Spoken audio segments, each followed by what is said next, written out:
Beyonce nagtatampo. Edu, ano ang dahilan?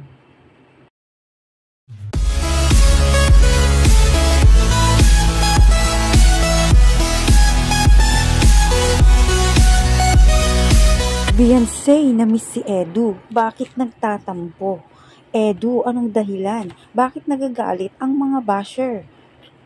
Kamusta po mga kalingap? Muling nagbabalik ang inyong lingkod mini vlog, naghahatid ng update tungkol sa mga kalingap. Kung bago ka pa lang sa aking channel, mag-subscribe na at huwag kalimutang mag-like para lagi kayong updated sa aking mga videos. Maaari pong tapusin muna natin ang video bago po tayo magkomento. Ito nga pong nakaraan ay nagpunta nga po sila sa dagat at talagang masaya ang lahat doon. Masayang-masaya nga itong si Beyonce dahil na-miss nga niyang pumunta roon. Bakit nga ba na-miss ni Beyonce si Kalingap Edu? Bakit nga ba ito nagtatampo? Ayon nga po sa ating source, di pa po ata nasundo ni Kalingap Edu itong si Beyonce. Alam naman natin na di araw-araw mahahatid ni Kalingap Edu itong si Beyonce. Nasusundo naman ni Kalingap Edu minsan si Beyonce kapag minsan may pupuntahan kagaya nga po sa school. Madaming ang nagagalit dito kay Kalingap Edu, lalo na ng mga basher. Syempre po, di naman po lagi magagawa ni Kalingap Edu na minsan po ay busy rin ito. Bilang normal na tao, madami rin pinagkakaabalahan nga po itong si Kalingap Edu. Ngunit nakikita natin na matyaga si Kalingap Edu sa kanyang paghatid at pagsundo minsan kay Beyonce. Meron din talagang time na sobrang busy nga nito ni Kalingap Edu.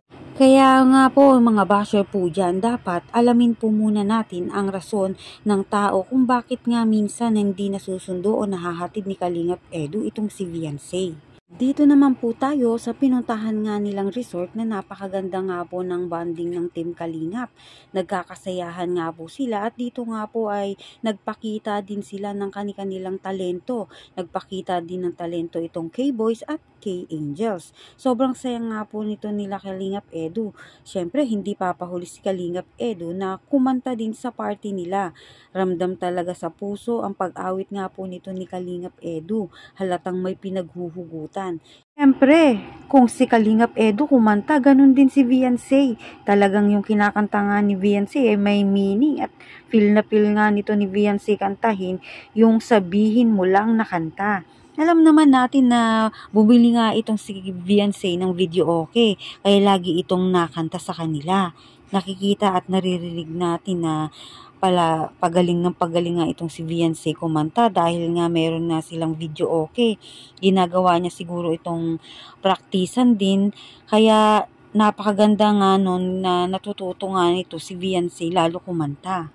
Tungkol nga po dito naman kay Kalingap Edu, madami nga pong nangbabash dito ngayon dahil nga po kay Arjin. Nung nakaraan nga po nilang vlog, gusto nga na maging top 1 nga daw ito ni Kalingap Edu, ngunit madami nga daw po ang nangbabash. Para sa kanila ay gagamitin lang daw umano si Arjin para maging top 1. Ang totoo, madala nga pong makapunta itong si Kalingap Edu. Madami nga pong gumagawa at hindi nagsasabi ng katotohanan patungkol nga po rito. Kagaya na nga lang po ng isa sa mga tinutulungan ni Kalingap Edu.